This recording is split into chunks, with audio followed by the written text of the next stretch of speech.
저희가 이제 오늘 이 강의를 통해서 이제 시편 2편에 다윗이 어떻게 글로벌한 반란의 시대에 하나님께서 세계 선교를 완성하시는지를 제가 살펴보기 원합니다. 하나님은 이 악하고 어두운 때에 악인의 계획을 무산시킬 수 있을 뿐만 아니라 그 악한 자의 악한 의도를 통해 그것을 수단으로 사용해서 하나님의 목적을 더욱 확고히 이루신다는 것이 시편 2편이 우리에게 보여주는 메시지입니다. 제가 강의를 진행하기 전에 한 가지 광고의 말씀을 드리자면, 여러분, 저희가 작년에 처음으로 그 마지막 때 150장의 시리즈를 한 부분 한 부분 살펴보는 그 프로그램을 진행을 했습니다. 그래서 이제 민수기와 신명기, 시편에 있는 마지막 때 본문들을 함께 공부했는데, 저희가 3월 첫째 주부터 이사야서에 있는 하나님의 마지막 때 본문들을 함께 공부할 것입니다. 그래서 여러분께서 이 프로그램에 함께 등록하기를 원하시면 제가 동영상 아래에 그 이메일 주소를 남겨놓도록 하겠습니다. 이렇게 해서 이메일을 보내주시면 저희가 함께 그 프로그램을 통해서 여러분과 이 메시지를 더욱더 깊이 공부해 보도록 하겠습니다. 이 메시지를 함께 저희가 주목해야 되는 이유 중 하나는, 여러분, 시편 2편은 제가 믿기로 오늘날 교회에게 가장 중요한 메시지 중 하나라고 믿습니다. 그 이유는 다윗이 오늘날 우리가 살아가는 이 시대에 사회 가운데 일어나고 있는, 그리고 전 세계에 펼쳐지고 있는 이 사건을, 그리고 이 악한 운동을 우리에게 이미 예언했기 때문입니다. 근데 중요한 것은 다윗은 전 세계 리더들이 어떻게 하나님을 대적할지를 예언하고 있을 뿐만 아니라 그 상황을 바라보는 하나님의 관점은 어떠한지, 하늘의 시각은 어떠한지 우리에게 보여주고 있으며, 더 나아가 이 상황 가운데 하나님의 계획과 하나님의 전략은 무엇인지 우리에게 말해주고, 더 나아가 우리의 삶은 어떠해야 되는지, 우리의 메시지와 우리가 초점을 두하는 사역과 우리의 삶의 태도는 어떠해야 되는지 말해주고 있다는 것입니다. 사실 이 내용이 굉장히 깊기 때문에 여러분, 제가 강의안을 통해서 이렇게 더욱더 자세히 설명을 드리고, 메시지는 제가 핵심만을 여러분께 요약해 드리도록 하겠습니다. 먼저 1절부터 3절까지의 내용을 보게 되면, 다윗이 세상의 모든 군왕과 세상의 모든 리더들이, 즉 사회 각 영역의 미디어와 예술과 정치와 금융, 그다음에 교육, 이 모든 리더들이 합심하여서 하나님께 전쟁을 선포할 것이라고 말하고 있습니다. 근데 그들이 뭐의 전쟁을 선포하냐? 예수 그리스도의 리더십과 하나님의 말씀을 사회에서 완전히 제거해버리는 일과, 세 번째는 이제 예루살렘을 향한 하나님의 계획에 전쟁을 선포할 것입니다. 근데 우리가 주목해야 되는 것은 이들이 합심해서 하나님께 대적하는 그 상황을, 그 하나님의 결박을 끊어버리자라고 표현하고 있습니다. 여기서 그들이 말하는 결박은 진리를 의미합니다. 하나님의 말씀이 인간의 자유와 인간의 가능성을 가로막는 사슬이라는 것입니다. 그래서 불의를 정상화시키고 제도화시키며 계속해서 불의를 홍보하는 사회가 오는 것입니다. 여러분, 이것은 앞으로 일어날 예언이 아니라 지금 우리 사회 가운데 펼쳐지고 있는 현실입니다. 이러한 문맥 속에 다윗이 보여주는 하늘의 시각은 무엇이냐? 자, 4절부터 6절까지의 내용을 보게 되면, 하늘 보좌 위에 자정하시는 하나님께서는 요동치 아니하시고 오히려 그들의 계획 가운데 비웃고 계시며, 하나님께서는 조금도 흔들리지 아니하신다는 겁니다. 그리고 더 나아가서 그들에게 진노하며 그들을 두려워 떨게 하며 그들에게 선포하여 이르기를, 내가 내 왕을 시온산 위에 세웠다. 다시 말해, 악한 자들의 계획을 무산시킬 뿐 아니라 하나님의 뜻을 더욱 확고히 이루신다는 겁니다. 여러분, 이것이 하나님의 신묘막측하고 경이로운 섭리입니다. 하나님은 이 역사의 대격변 가운데 이 어려운 상황을 그저 극복하실 수 있을 뿐만 아니라, 그저 통제하실 수 있을 뿐만 아니라, 악한 자들의 계략을 하나님의 뜻을 이루는 수단으로 사용하신다는 겁니다. 에스겔 38장을 보게 되면 하나님께서 적그리스도에게 말씀하시기를, 고가 내가 너를 통해 내 땅을 침략하게 할 것인데, 하나님께서 적그리스도로 하여금 예루살렘을 치게끔 이끄신다는 겁니다. 근데 그 결과가 무엇이냐? 그로 인해 내가 내 거룩함을 너를 통해 드러내고 열방으로 하여금 나를 알게 할 것이라. 다시 말해, 적그리스도의 계획을 무산시키고 파괴하실 수 있을 뿐만 아니라 적그리스도의 계략을 통해 하나님의 목적을, 하나님께서 복음 전도를 이루시겠다는 겁니다. 적그리스도를 복음 전도의 수단으로 사용하시겠다는 겁니다. 여러분, 이것이 하나님의 놀랍고 경이로운 섭리입니다.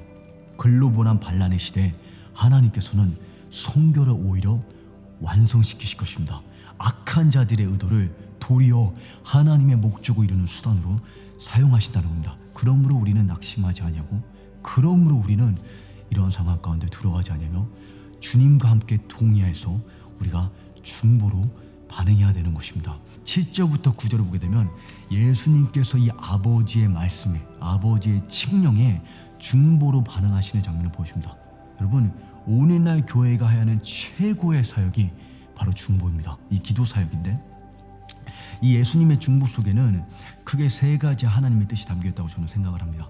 이 세 가지의 뜻이 선교를 향한, 세계 선교를 향한 하나님의 뜻인데, 첫 번째는 하나님께서 세계 선교를 통해 어떠한 메시지를 강조하시지, 두 번째는 선교의 전략, 하나님께서는 선교를 어떻게 이루시는지, 그 다음에 세 번째는 선교의 완성, 즉 선교의 목표가 무엇이는지, 하나님께서 꿈꾸시는 선교의 완성이 무엇을 의미하는지를 우리에게 보여주고 있다는 것입니다.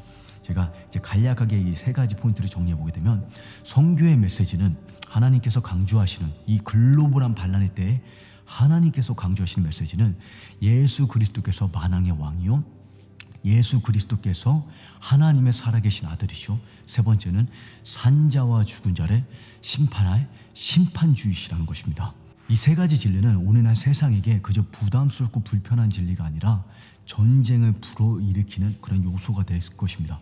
예수님께서 십자가에 달리셨을 때도 그 예수님 십자가 위에 붙여있는 명패에 유대인의 왕이라 맞죠? 유대인의 왕이었기 때문에 한 유대인이 로마 제국을 정복하고 전 세계를 통치할 것이다, 이 메시지로 인해서 예수님께서 십자가에 달리셨습니다.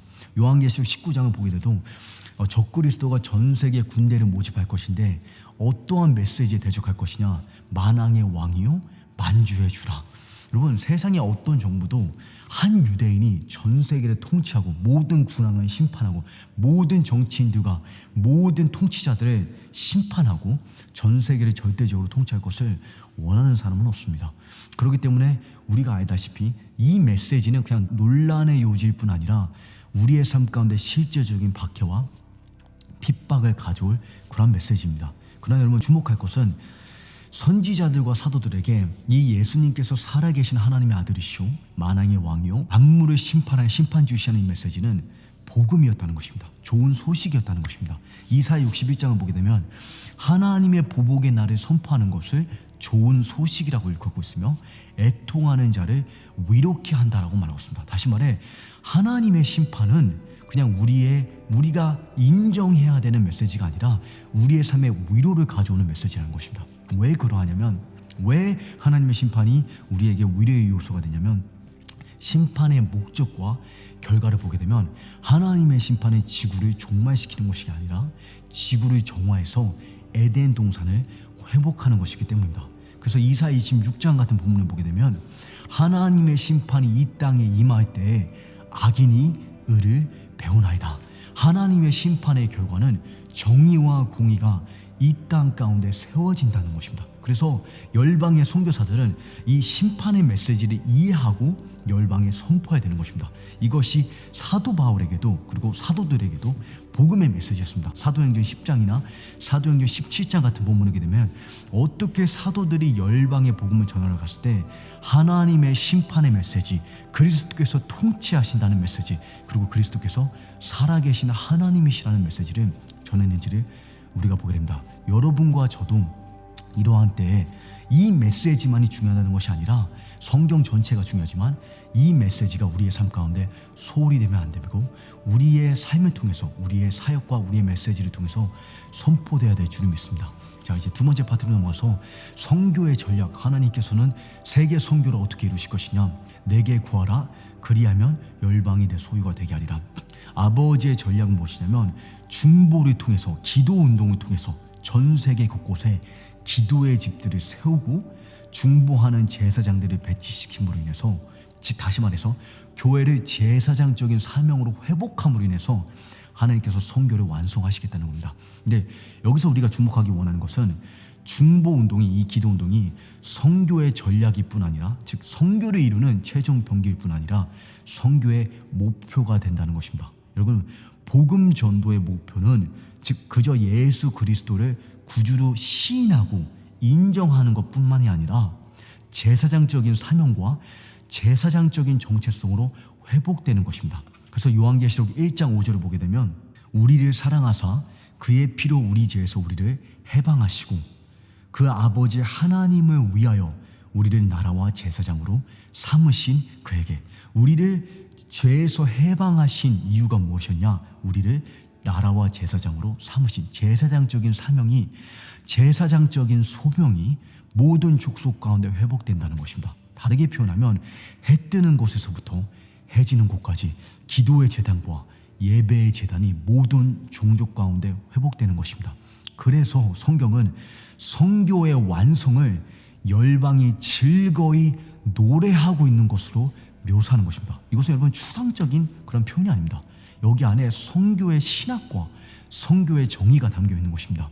열방이 그저 예수 그리스도를 구주로 시인할 뿐 아니라 구세주를 인정할 뿐 아니라 예수 그리스도를 찬양하며 하나님과 동역하며 중보하고 있는 장면을 우리에게 보여주고 있습니다. 그것이 시편 67편, 98편, 97편, 99편, 이사야 42장 여러 성경 본문이 있습니다. 그래서 존 파이퍼 목사님은 이렇게 표현합니다. 성교와 이 예배의 관계를 표현하기를, 성교는 교회의 궁극적인 목표가 아니다. 예배가 그 목표다. 예배가 없기 때문에 성교가 필요한 것이다.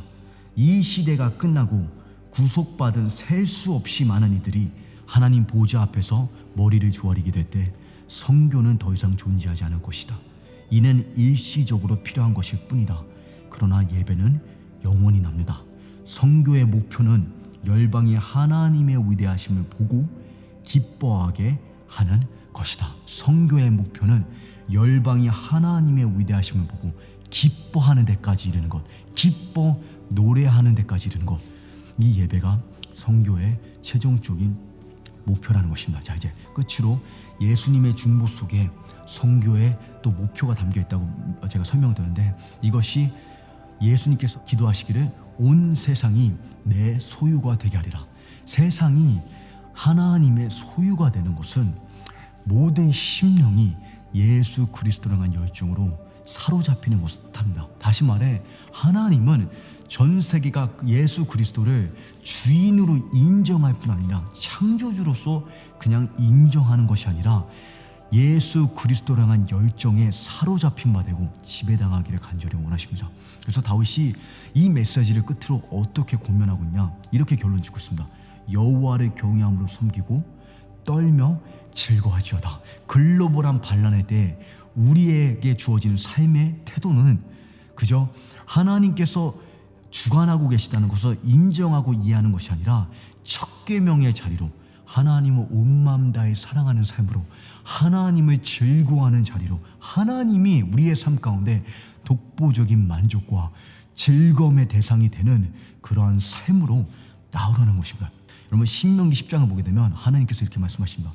이스라엘아, 내 하나님 여호와께서 내게 요구하시는 것이 무엇이냐? 이것이 글로벌한 반란의 시대에 우리에게 주어지고 있는 질문이다. 내 하나님 여호와께서 내게 요구하시는 것이, 교회에게 이 시대 이 순간에 이러한 때 요구하시는 것이 무엇이냐? 곧 내 하나님 여호와를 경외하여 그의 도를 행하고 그를 사랑하며 마음을 다하고 성품을 다하여 내 하나님을 섬기고. 글로벌한 반란의 시대 여러분, 첫 계명은 영적인 보너스가 아닙니다. 하나님을 즐거워하는 삶은 영적인 보너스가 아닙니다. 이것이 성교의 완성을 의미하죠. 지상 대명령의 성취는 그냥 모든 종족이 예수 그리스도를 인정하는 것이 아니라 그리스도를 향한 열정에 사로잡히는 것입니다. 예수님을 향한 열정이, 예수님을 바라볼 때 성부 하나님께서 느끼시는 그 열정과 그 사랑이 모든 종족에게 인쳐지는 것입니다. 예수님께서 요한복음 17장에 기도하시기를 아버지여, 내가 아버지께 갈망하는 것은, 아버지께 구하는 것은 나에게 주신 자가 나와 함께 있어. 26절에 나를 향한 아버지의 사랑이 그들에게 임하는 것이라. 나를 향한 예수 그리스도를 바라보는 성부 하나님의 사랑이 모든 종족에게 인쳐지는 것, 우리의 삶 가운데 실제화되는 것, 이것이 시편 2편을 살아가는 시대에 우리를 향한 사명이자 우리의 소명인 것입니다. 여러분, 글로벌한 반란의 시대에 하나님께서는 선교를 완성하실 것입니다. 악한 자의 계획을 무산시킬 뿐 아니라 당신의 계획을 더욱더 확고히 이루실 것입니다. 이러한 때에 우리의 사명은, 우리의 부르심은 무엇이냐? 하나님을 온 마음 다해 사랑하며 하나님을 경외하고 예수 그리스도를 즐거워하는 것입니다. 첫 계명은 우리의 삶의 영적인 보너스가 아닙니다. 우리가 오늘 살아가야 되는 우리의 삶의 지침서입니다. 여러분과 제가 그 삶으로 더욱더 들어갈 수 있기를 간절히 소망합니다.